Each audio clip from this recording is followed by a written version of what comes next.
Hi there, welcome back to my channel. My name is Shelby and today I'm going to be doing a really fun video. I've noticed that lately I've read quite a few books that are like the perfect blank. So the title is the perfect and then another word. I've actually read 7 within the last few months and I figured I would kind of go over all of these books that I've read that are the perfect blank from my least favorite to my most favorite and kind of my thoughts about them, and I will link them all down below, and I'd love to hear if you guys have read some perfect books, and let's get right into it. The first one is The Perfect Girlfriend by Karen Hamilton. This one is about a woman named Elizabeth whose boyfriend Nate broke up with her months previously, and she's been stalking him ever since, waiting for him to take her back. And she's clearly really mentally unstable and gets herself into so much trouble, and you watch her on this journey just getting herself into more and more terrible situations. She changes her name, she changes her job so she can work near Nate, and she does everything she can to get back in his life and stalk him. And meanwhile, you're also seeing blips from her past and how it relates to the current situations that are happening. And this is just one heck of a train wreck. You know that this can't end well, and you know that the main character is so mentally unstable and just so many bad things are happening. I wanted so bad to love this story, but I just thought it had too much going on, and also at the same time was really slow, like just more of the same of her stalking Nate and an inner dialogue of just how he needs to be with her.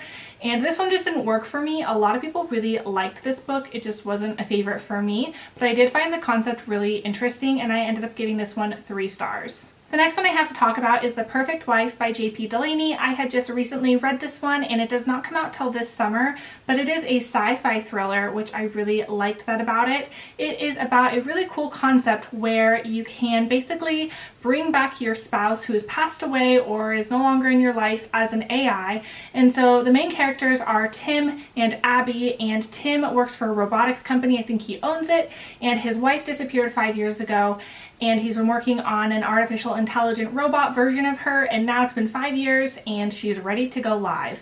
And basically you're seeing through Abby's eyes, and when she wakes up as a robot with all of her memories as Abby, but she's told that she is a robot.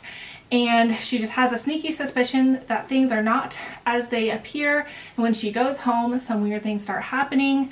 And I really was enjoying this. About the first half it was a little slow going, and it's told in the second person, so it took a while for me to get into it, but I was really enjoying the concept. But then it started to get kind of weird, and the ending definitely ruined it for me and made me dock some points on it.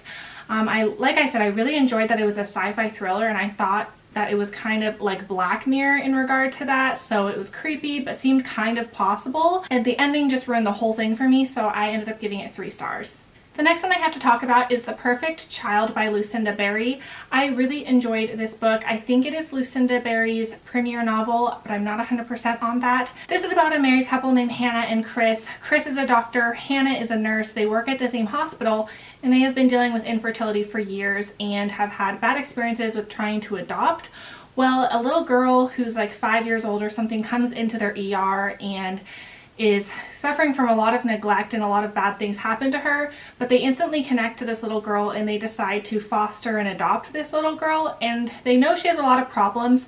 When she comes into their home, she basically ruins their lives. She's clearly a sociopath, and she tears the relationship apart. She favors the dad and pits him against the mom, and it is just seriously a nightmare. I could not imagine being in their shoes, and every page I was turning I just felt like this was a living nightmare, and I really enjoyed it. I remember the ending was not my favorite, but I still loved it, and I give it 4 stars. The next one I have to talk about is The Perfect Family by Shalini Boland. This is about a mother named Gemma. She has 2 beautiful daughters. She has a really attractive husband and a great career, and so she appears to have the perfect life. But she's feeling really overwhelmed because she's trying to balance like home and work and taking care of her kids and being a good wife, and it's just really overwhelming. But her mother-in-law says she needs to get a nanny, and that'll help her life. So she does. She hires a nanny, and things start to go a little south. At first they're great, but then all of a sudden there is a shift, and she thinks that the nanny is not so innocent and is trying to ruin her life. But everyone likes the nanny but Gemma, and they think Gemma's just being jealous, but Gemma is convinced there is something wrong. And I really enjoyed this story. It was a really fun ride. I love Shalini Boland's books. I find that they're nice and fast and twisty and surprising. And I definitely thought that The Perfect Family fit that bill of what Shalini Boland normally does. And I absolutely loved this one and highly recommend it. I gave it 4 stars. Next one I have to talk about is The Perfect Mother by Amy Malloy. This is about a woman named Winnie. She is part of a mothers group called the May Mothers. They all had their baby in the month of May and they meet up in the park with their babies and hang out. Well, they want to do a night on the town, but Winnie is the only one who's not married or having a spouse. So she gets a babysitter for the night that one of the other moms recommends, and they all go out drinking and have a fun time. But when she comes home, the babysitter, I think, is like asleep on the couch and the baby is gone. And the police are investigating what happened, and it's through the perspective of a lot of the different mothers in the group and what they think happened and them being really nosy in the situation. And the police are trying to figure out if it was the mother who took this child or if other people are involved. And I thought this one was a lot of fun, and I like that it was told through the perspective of a lot of the other mothers and just showing how cliquey and dramatic all these moms are. Really enjoyed it, and I ended up giving this one 4 stars. Next one I have to talk about is The Perfect Stranger by Megan Miranda, and this one is about a woman named Leah who, you know, something bad happened to her in her life in Boston. She's kind of running away from her past, and she's moved in with her college roommate named Emmy, and they haven't seen each other in years, but fate brings them back together and they move to this small town and move in together. And just a few months after they move in together, a young woman is attacked, I believe, by like the lake or the river, and she's in a coma, and they believe that the person who attacked her is one of Leah's co-workers. Well, concurrently, Leah notices that her roommate Emmy is not home, and she hasn't been for several days. And when she goes to the police to tell them that she's missing, she doesn't really have any hard proof that Emmy even existed. Her name is fake, she doesn't leave a lot of things behind, her past is kind of wiped clear, and she has a hard time proving that Emmy existed. And so she's starting to question if she really knew her friend, if her friend was taken or hurt, or if she left on her own volition.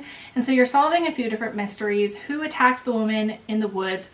Who is Emmy, and what happened to Leah back in Boston that made her flee her past?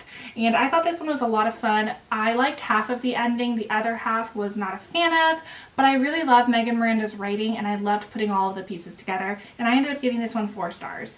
The last one I have to talk about is The Perfect Couple by Ellen Hildebrand. I loved this book. She writes women's fiction, but this one was women's fiction with a hard mystery element to it, and I loved it. It was so much fun. It takes place in the Hamptons like most of her books, and it is about a couple named Celeste and Benji, and they are set to be married, but on the morning of their wedding, the maid of honor is found dead, and the police are now investigating what happened, and of course the wedding has to be postponed. And they're basically interviewing everyone who is involved in the wedding, and they uncover that everyone in the bridal party and the groomsmen and the family, they all have secrets, and they all start to unravel. So things like the father of the groom is sleeping with someone who's not his wife. One of the groomsmen was supposed to leave the morning of the wedding, but why? And the bride had a bag packed, and why? And so all these crazy things, you're wondering what the answers are. And I loved how mysterious this was, and I ended up giving it 5 stars. So those are the perfect books that I have read as of lately. Like I said, I'd love to hear your thoughts on these books, and I will see you guys on my next one. Bye.